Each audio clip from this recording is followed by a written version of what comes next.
Students of class 12th English Literature, today our topic is from Prose chapter 3, The Secret of Health, Success and Power, that is written by James Allen. आज के इस Hindi version lecture 1 में students हम इस chapter की study करने जा रहे हैं। इससे पहले कि हम स्टडी करें, हम आपको बता दें कि ये चैप्टर एक ऐसे फॉर्म में लिखा गया है जो कि जीवन के उच्चतम मूल्यों पर आधारित है, जो ज़िंदगी के ऐसे रूल्स को बताता है यदि कोई भी व्यक्ति उनका पालन करे तो निश्चित रूप से हेल्थ, सक्सेस और शक्ति उसको अर्जित हो ही जाएगी।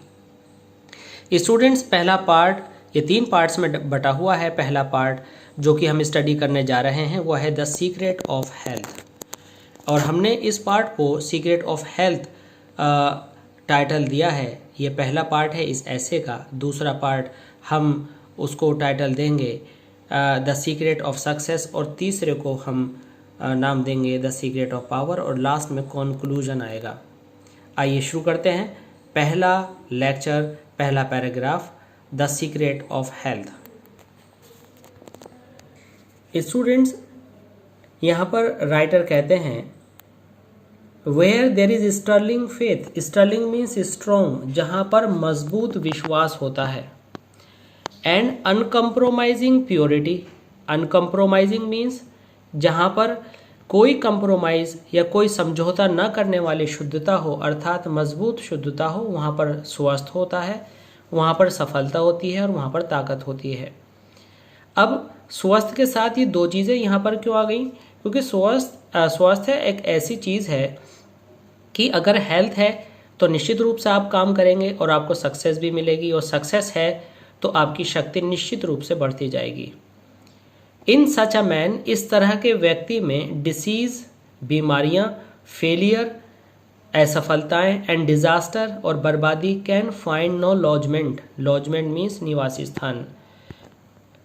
ऐसे इंसान के अंदर कोई भी नकारात्मक बातें, जैसे कि आप कह सकते हैं क्या कि किसी इस तरह के इंसान के अंदर बीमारी, असफलता और बर्बादी उनके अंदर जगह नहीं बना सकती। For their is nothing on which they can feed, क्योंकि इस इंसान के अंदर ऐसी कोई बुराई, ऐसा कोई दुर्गुण नहीं होता जिन पर ये निर्भर करें। अर्थात कोई भी चीज़ वहीं पर पनपती है जहाँ पर उसको फूड मिलता है। और डिसीज़, फेलियर और डिजास्टर का जो फूड है वो नेगेटिव थिंग्स हैं। जब किसी इंसान के अंदर नेगेटिव थिंग्स होंगी ही नहीं तो वहाँ पर क्या होगा कि डिसीज़, फेलियर, डिजास्टर वहाँ लॉजमेंट करेगा ही नहीं। द सूनर वी रियलाइज, जितनी जल्दी हम समझ जाएंगे एंड एक्नॉलेज और पता कर लेंगे इस बात को, that sickness is the result of our own error और सिन, कि हमारी बीमारी हमारी ही गलतियों का और हमारे पापों का परिणाम है। The sooner shall we enter upon the highway of health, उतनी ही जल्दी हम हेल्थ के हाईवे पर आ जाएंगे, अर्थात उतनी ही जल्दी हमारी सेहत अच्छी हो जाएगी। डिसीज़ कम्स टू दोज, बीमारियां उन लोगों को आती हैं हु अट्रैक्टेड, जो इनको निमंत्रण देते हैं, जो इनको आकर्षित करते हैं। टू दोज, उन लोगों को आती हैं whose minds and bodies are receptive to it, जिनके बॉडीज और जिनके माइंड्स इनको प्राप्त करते हैं, रिसीव करते हैं।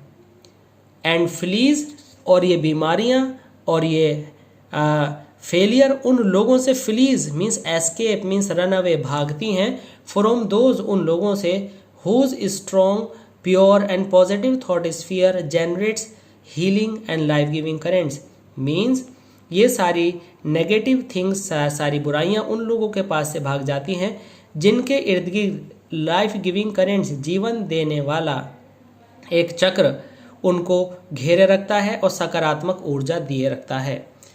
If you are given to anger, worry, jealousy and greed, अगर आपने अपने घुटने टेक दिए हैं गुस्से, चिंता, ईर्ष्या और लालच के सामने, और any other in harmonious state of mind, in harmonious means balance बिगाड़ने वाली, इस मस्तिष्क का बैलेंस बिगाड़ने वाली किसी भी आदत के सामने, और उसके बाद एक्सपेक्ट परफेक्ट हेल्थ, और आप चाहते हैं कि आपकी हेल्थ बहुत अच्छी हो, you are expecting the impossible, तो स्टूडेंट्स ये जान लीजिए कि आप नामुमकिन की संभावना बना रहे हैं।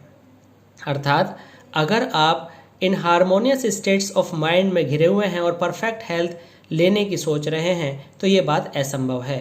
फॉर ऐसा इसलिए है यू आर कंटिन्यूअली आप लगातार सोइंग बो रहे हैं द सीड्स ऑफ डिसीज बीमारी के बीज इन योर माइंड अपने मस्तिष्क में।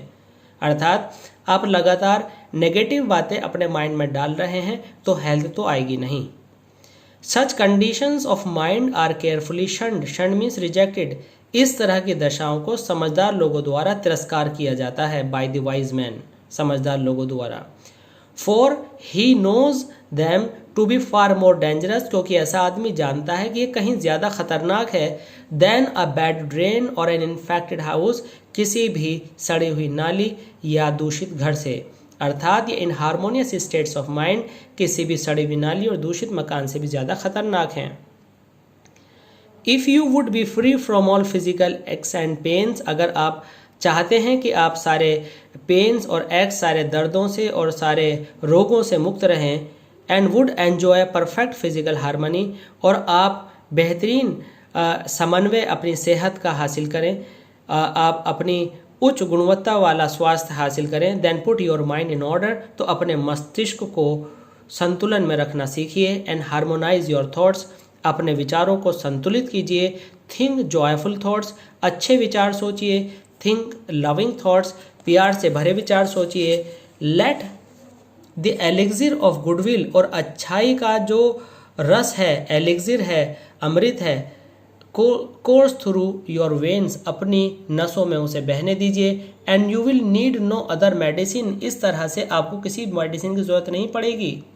और इस तरह से आप पुट अवे योर जेलसीज, अगर आप अपनी जलन को, अपने सस्पिशन, अपने शक को, योर वरीज, अपनी चिंताओं को, योर हैट्रेट्स, अपनी नफ़रतों को, योर सेल्फिश इंडल्जेंसेस, अपनी सेल्फिश मीन्स स्वार्थ से भरे हुए इंडल्जेंसेस, कार्यों को अगर आप दूर रख पाते हैं तो बिल्कुल ये मान लीजिए you will put away your dyspepsia and your biliousness, आप अपने अपच और अपने बिलियसनेस और जिगर की खराबी को, योर नर्वसनेस, अपने घबराहट को, एंड एकिंग जॉइंट्स, और अपने जोड़ों के दर्द को दूर रख पाएंगे।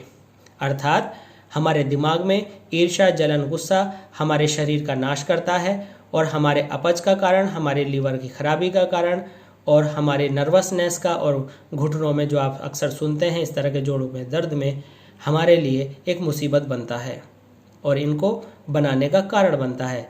If you will persist in clinging, if you will persist means अगर आप लगातार चिपके रहते हैं, क्लिंगिंग मीन्स इनको छोड़ते नहीं हैं, टू दीज डेबिलिटेटिंग मीन्स इन नाशकारी एंड डेमोरलाइजिंग, और हमारे उत्साह का हनन करने वाली हैबिट्स ऑफ माइंड, हमारे इन मस्तिष्क की आदतों से। अर्थात यदि आप इन नकारात्मक आदतों से जो हमारी सोच का, हमारे अच्छे विचारों का नाश करती हैं और लगातार हमारे उत्साह को समाप्त करती हैं, then do not complain when your body is laid low with sickness, अगर आप ऐसा करते हैं तो फिर आप शिकायत मत करना कि हमारा शरीर अब वीक हो रहा है और लगातार बीमारी से घटता जा रहा है।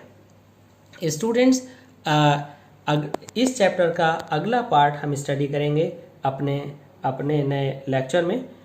तो मैं आशा करता हूं कि आपको ये लेक्चर समझ में आया होगा। Keep watching OSC classes of English and please subscribe this channel, like and share this video, and get yourself updated with literature and grammar with Rahman sir. Thanks.